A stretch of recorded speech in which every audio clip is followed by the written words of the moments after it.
On March 31st, 2019, Nipsey Hussle was gunned down outside his Marathon clothing store. For years, we were left with a lot of unanswered questions. But now, new footage of his final moments just dropped, and it's revealing more than anyone expected. He was fighting the whole time. He fought hard. Up until he went to the hospital, he was still breathing and he was doing good. I've got all the details, including new evidence that points to who may have ordered the hit. Let's break it down. The final moments. Picture this. It's a Sunday afternoon in the Crenshaw district, and the sun is shining on what should have been just another peaceful day in the neighborhood. Nipsey had pulled up to his Marathon store around 3:07 p.m. for what was supposed to be a quick run-through, nothing major. But check this out. Fate had other plans brewing. Eric Holder and his female companion, who the streets later found out was Brianita Nicholson, happened to be at the same strip mall getting some grub. Both these cats were from the same set, the Rollin' 60s neighborhood Crips. Both came up in the same blocks, both knew the same players. They had history, which makes what happened next even more foul. The conversation that sealed Nipsey's fate went down for about 4 minutes, and according to the streets, it wasn't even that deep. Herman Cowboy Douglas, one of Nipsey's day one homies, who was right there when it happened, said Hussle was just trying to put game in Holder's ear about some rumors floating around that he was cooperating with the boys in blue. Cowboy made it clear that Nipsey wasn't coming at dude sideways. He was dropping jewels, trying to look out for him like a big homie should. The whole exchange was casual, just two neighborhood cats having a regular conversation. But here's where it gets wild. Holder had the audacity to ask if Nipsey had heard his music, and the response was straight up negative. Now, in the streets, that's a cold rejection, especially when you're talking to someone who's made it to the top of the game while you're still struggling to get your music heard. That ego bruising might have been the real trigger, not just the snitch talk. The timeline of what happened next shows how calculated this whole situation was. At 3:12 p.m., Holder's shorty took a flick with Nipsey and posted it on the gram. This innocent moment became crucial evidence later, proving that everything seemed cool before the darkness took over. Holder then went back to grab his food order, and they rolled to an adjacent parking lot where evil started brewing in this fool's mind. What makes this whole thing so sinister is how premeditated it was. Holder came back to the Marathon parking lot, loaded up his piece, and then proceeded to dump on Nipsey at least 10 times. This wasn't no heat of the moment situation. This was a stone cold execution. The prosecution later proved that the 9-minute gap between the conversation and the shooting was all the evidence they needed to show this was first-degree murder. The actual shooting was caught on surveillance, creating a permanent record of this tragedy. Court testimony revealed that Holder rolled up on Nipsey with both a semi-automatic and a revolver, letting both weapons eat. The attack was described as shooting Nipsey at least 10 times, maybe 11, with bullets hitting everything from the bottom of his feet to the top of his head, including the fatal shot to the back of his dome. But this coward wasn't done yet. After emptying his clips into Nipsey, Holder had the nerve to kick him in the head before bouncing. This final act of disrespect shows just how personal this hit was. This wasn't just about killing, it was about humiliation, about showing ultimate disrespect to someone who had shown him nothing but love. The aftermath was pure chaos in the hood. Two other homies got hit in the crossfire. Shermy Villanueva caught one in the chest, and Kerry Lathan took a bullet to the back. Lathan's shot left him paralyzed and wheelchair-bound as of April 2019. The same brother that Nipsey came to bless became another casualty of this senseless violence. Tell me what happened. Guy rolled up, Nipsey's out signing autographs or whatever. Guy rolled up, local guy, we know who he is and all that stuff. The witness accounts from the streets paint a picture of a warrior who, even with death knocking at his door, was still fighting to stay alive. Shermy Villanueva testified that he heard Hussle say, he shot me," as he was bleeding out on the concrete. These might have been some of his last words, a simple statement of shock that someone from his own hood, someone he knew personally, had just tried to take him out the game. The timeline becomes even more tragic when we look at what Nipsey was doing right before the shooting. Where were you when this happened? I was with Nip prior to the guy. The guy was in the parking lot running around getting his food or whatever it may be. If you look at the tapes, I had my food in my hand the whole time, talking to Nipsey while we were in the parking lot. The homie continues with the most heartbreaking detail. I left for a matter of seconds, just left to go put my food down in the break room. Like, I'll be right back. Put my food down in the break room. By the time I hit the break room, I heard the gunshots. What happened next still haunts everyone who witnessed it. Started running out, heard some more gunshots, and I ran out. Nip was on the ground, and one guy was breaking off, fleeing the scene or whatever. And I ran over to Nip and held him, The witness describes hearing multiple rounds going off, seeing the shooter flee like a coward, and then finding Nipsey laid out on the ground. The most important testimony relates to Nipsey's final moments and his fight to stay alive. Nipsey fought the whole way. He be breathing the whole time.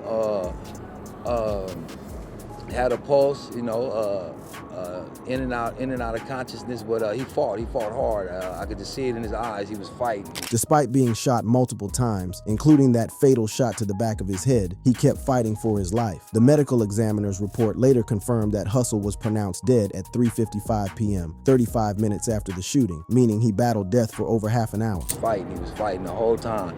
He fought hard up until he went to the hospital. He was still breathing and he was doing good. The interaction between the witness and the dying legend reveals the desperation and love of those trying to save him. He wasn't in a state that really he could talk, but you could tell he was fighting. He was trying to get his consciousness. You could tell he was fighting. The witness describes seeing him struggle to stay conscious, fighting against the effects of his injuries through pure heart and will. So I just sat there and prayed with him and just kept praying. And when it looked like he wanted to doze back, I wake up, Nip, wake up, bro, wake up. This moment captures the heartbreaking reality of those final minutes. A loyal homie sitting with a dying king, praying and trying to keep him conscious, refusing to give up hope even as the situation became desperate. Despite being ambushed and shot multiple times by someone he knew and trusted, despite being kicked in the head after being shot, he continued to fight for his life until the very end. This fighting spirit, even in his darkest moment, exemplifies the character that made him such a respected figure in the streets. The broader context of that day reveals the calculated nature of this attack. According to Deputy District Attorney John McKinney's opening statement during Holder's murder trial, Holder was strapped with a semi-automatic and a revolver and approached Hussle and opened fire with both weapons. This wasn't some spontaneous act of violence, it was a planned execution carried out with multiple weapons. The prosecution's case later established that Holder allegedly said, "You're through," before shooting, to which Hussle responded, "You got me," as he was being shot. These may have been some of the last words exchanged between the two men, a threat and an acknowledgement of betrayal from the streets. The story doesn't end with the shooting. The immediate response from Nipsey's family shows the depth of love and desperation in those crucial moments. Hussle's brother, Samuel Asgadom, got the call about the shooting and rushed to the scene, running red lights as he sped down Slauson Avenue. When he arrived, he found his brother laid out on his back, bleeding heavily, with his head tilted to the side. Following instructions from a 911 operator, Samuel performed CPR, pressing on Hussle's chest to keep him breathing. The image of a brother performing CPR on his dying sibling in a parking lot, surrounded by chaos and onlookers, captures the personal tragedy behind this public loss. A chilling scream erupted when paramedics lifted Hussle onto a stretcher, revealing the extent of his injuries, including the gunshot wound to the back of his head. This moment, witnessed by a crowd that had gathered, marked the transition from desperate hope to the realization of an inevitable tragedy. The medical response was swift and professional, but the damage was too severe. Paramedics inserted a tube down Hussle's throat and an IV in his arm. But despite these efforts, Hussle was pronounced dead at 3:55 p.m., 35 minutes after the shooting. His death certificate, obtained by TMZ, listed gunshot wounds to the head and torso as the cause of death, noting that he fought to survive for those 35 minutes.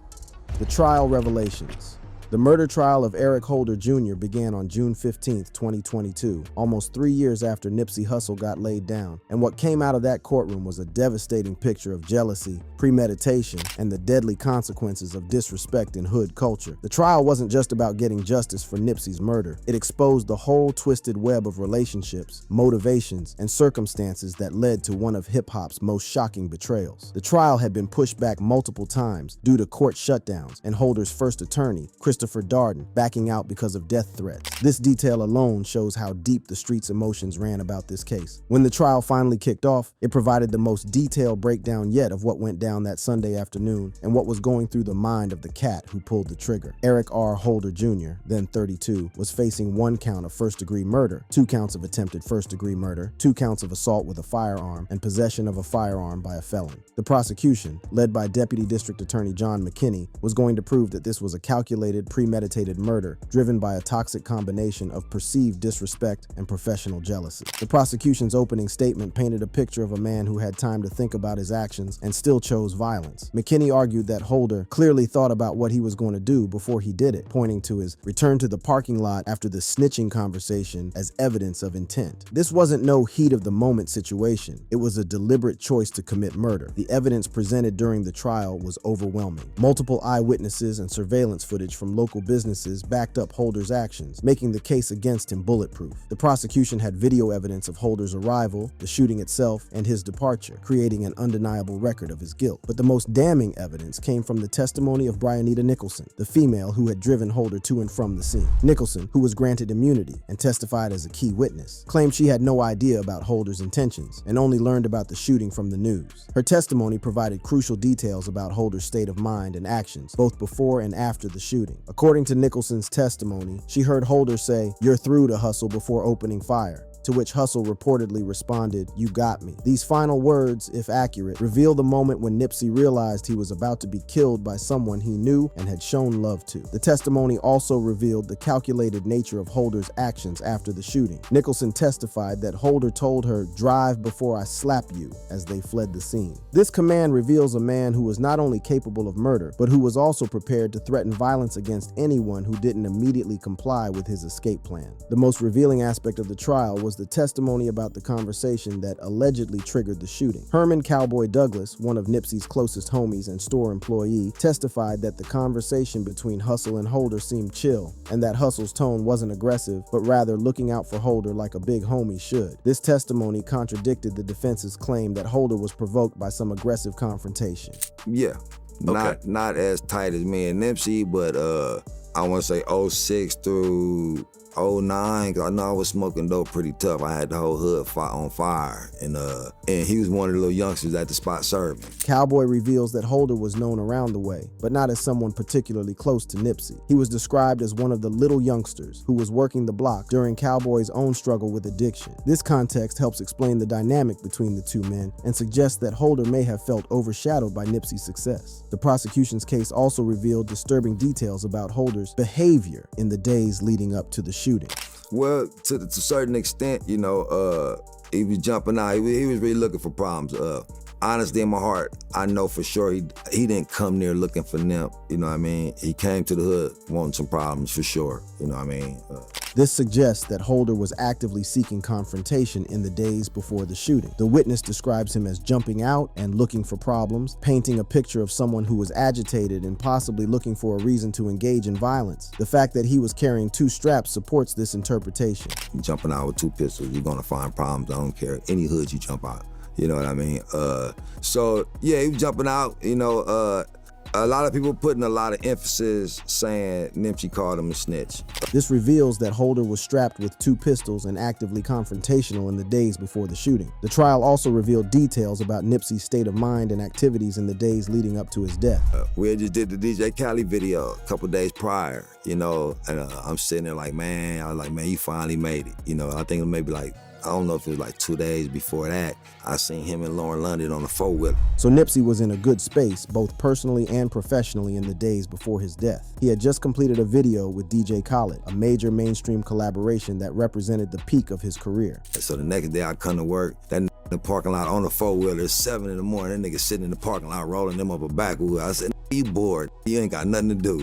This account shows Nipsey in a relaxed, playful mood in the days before his death. The image of him on a 4-wheeler at 7 in the morning, described as being bored because he had taken time off from his usual relentless hustle, makes the tragedy even more devastating. He was finally taking time to enjoy the success he had worked so hard to achieve. The prosecution's case also established the premeditated nature of the attack through the timeline of events. The prosecution argued that the 9-minute gap between the conversation and the shooting was evidence of premeditation, citing Holder's actions of leaving the scene, arming himself, and returning to shoot Hussle. This timeline became crucial in distinguishing between first-degree murder and voluntary manslaughter. The defense, led by public defender Aaron Jansen, tried to argue that this was a heat of passion killing. Jansen argued that Holder was emotionally triggered by the snitching accusation and didn't have time to cool off, seeking a voluntary manslaughter charge instead of first-degree murder. However, this defense was undermined by the evidence of Holder's calculated actions and the testimony that no direct accusation was made. The trial also revealed disturbing details about the attack itself. According to the prosecution, Holder shot Hussle at least 10 times, possibly 11, with bullets striking him from the bottom of his feet to the top of his head, including a fatal shot to the back of his head. The sheer number of shots and the fact that they covered Hussle's entire body suggests an execution-style killing rather than a spontaneous act of violence. But perhaps the most damning evidence was the testimony about what happened after the shooting. The prosecution emphasized emphasized that Holder kicked Hussle in the head after shooting him, describing this as evidence of the very personal nature of the attack. This additional act of violence committed against a man who was already dying reveals the depth of Holder's rage and the personal nature of his animosity. The trial also exposed the role of jealousy and professional frustration in the murder. McKinney suggested that Holder's lack of success as a rapper, contrasted with Nipsey's rising fame and Grammy nomination, fueled jealousy. Holder's stage name was Fly Mac, and his limited recognition in the music scene was highlighted as a potential source of resentment. This aspect of the case reveals how professional jealousy and personal inadequacy can combine with cultural factors to create a deadly mix. Holder wasn't just angry about being called a snitch, he was angry about his own failures and Nipsey's success. The conversation about snitching may have been the trigger, but the underlying cause was deeper and more personal. The prosecution's evidence was so overwhelming that the defense's strategy seemed almost hopeless from the beginning. The trial, which began on June 15, 2022, after delays, was expected to last approximately 2 weeks, and the jury deliberated for 6 hours over 2 days. The speed of the deliberation suggests that the evidence was clear and convincing to everyone in that courtroom. On July 6, 2022, the jury found Holder guilty of first-degree murder, 2 counts of attempted voluntary manslaughter instead of attempted murder for the bystanders, 2 counts of assault with a deadly weapon, and possession of a firearm by a felon. The verdict was a vindication of the prosecution's case and a clear rejection of the defense's heat of passion argument. The prosecution's presentation of surveillance footage was particularly damaging to the defense. McKinney showed jurors videos and photos of the shooting capturing Holder's arrival, the act itself, and his departure while wearing a red shirt and bandana, carrying both a semi-automatic gun and a revolver. This visual evidence left little room for doubt about Holder's identity or actions. The trial ultimately revealed that this was not a case of street justice or gang retaliation, but a personal act of violence motivated by jealousy, inadequacy, and rage. This evidence showed that Holder made a conscious decision to kill Nipsey, and that this decision was driven by his own personal failures rather than any legitimate provocation. The controversies and unanswered questions from the streets. While Eric Holder Jr.'s conviction brought legal closure to Nipsey Hussle's murder case, it definitely didn't silence the whispers, theories, and controversies that have continued to bubble up from the streets about the death of the neighborhood king. In the years since the trial, new allegations have surfaced, old questions have resurfaced, and the hip-hop community has been forced to deal with uncomfortable truths about the circumstances surrounding Nipsey's death. From prison testimonies to social media revelations, from conspiracy theories to family disputes, the story of Nipsey Hussle's murder extends far beyond the courtroom verdict. The most explosive recent development came in 2025 with the arrest of Eugene Big U Henley on federal RICO charges. Big U, a well-known figure in Los Angeles and former shot caller for the Rollin' 60s neighborhood Crips, was indicted on 43 federal charges, including RICO violations, murder, extortion, fraud, and human trafficking. While these charges don't directly relate to Nipsey's murder, they have reignited speculation about Big U's potential involvement in the case. The allegations against Big U regarding Nipsey's murder have been particularly explosive. Former death row rapper SKG made claims in a March 2025 TMZ interview that Big U definitely has something to do with Hussle's murder. She alleged that Big U was an exploitative figure who terrorized the Crenshaw community and may have orchestrated the killing. However, these claims remain unconfirmed, and no federal charges connect Big U to Hussle's murder. The theory of Big U's involvement has been fueled by several factors, including alleged business disputes and past tensions. Posts on social media have claimed that Big U signed Nipsey to a 10-year contract in 2009, and tensions arose when Nipsey declined to re-sign in 2018, shortly before his death. Some have suggested that this contract dispute provided a motive for the murder, though no concrete evidence supports this theory. Adding fuel to these theories was testimony from rapper Loose Cannon, who was arrested alongside Big U in the RICO case. Cannon appeared on the No Jumper podcast and suggested that Big U had prior knowledge of Hussle's murder, claiming Big U knew Eric Holder was going to kill Hussle 30 minutes before the shooting. However, this episode was reportedly removed after Big U issued a cease and desist order, and these statements lack corroborating evidence. The most disturbing aspect of these allegations is the suggestion that Nipsey's murder was not the result of a spontaneous confrontation, but part of a broader pattern of violence and intimidation. The RICO case against Big U focuses on a pattern of criminal activity, including the 2021 murder of aspiring rapper Rayshawn Williams in Las Vegas. The similarities between the two cases, both involving artists who allegedly created diss tracks, have led some some to speculate about connections. However, it's crucial to note that Big U has consistently denied involvement in Hussle's murder. In a 2019 Vlad TV interview, he called such rumors the dumbest shit in the world, and during a 2021 Drink Champs appearance, he expressed frustration at conspiracy theories, noting his promotion of Hussle's album Victory Lap. The prison experiences of Eric Holder Jr. have also become a source of controversy and speculation. Multiple accounts have emerged describing the violence and humiliation Holder has faced behind bars, providing a glimpse into the harsh reality of being imprisoned for killing a beloved community figure. But guess who was on that bus when Eric Holder that killed Nip? This prison account provides a rare first-hand glimpse into Holder's treatment in custody. The witness describes encountering Holder on a prison transport bus, setting the stage for what would become a humiliating and violent experience for the convicted killer. I'm with a few homies. I'm with a homie from 60s too. Yeah. But he's in a cage though. He was PC'd up, but he was in the last shit, spit on. They were pissing and spitting on him in the bus? Hell yeah, squirting piss on his ass. Somebody like him can't be, he has to not be in general population. This testimony reveals the extreme measures taken by other inmates to express their disgust and anger toward Holder. The fact that inmates were able to urinate and spit on him despite security measures shows the intensity of the hatred he faces in prison. The prison violence against Holder has been confirmed by official reports. During the trial, it was revealed that Holder was attacked with a razor in a jail holding cell, requiring staples in his head and briefly delaying the trial. This attack highlighted the dangerous position Holder was in as the accused killer of a beloved community figure. This observation highlights how killing a celebrated artist creates enemies far beyond the local community. The global reach of hip-hop means that artists like Nipsey have fans and supporters worldwide, all of whom become potential enemies of the killer. You're a target. Yeah.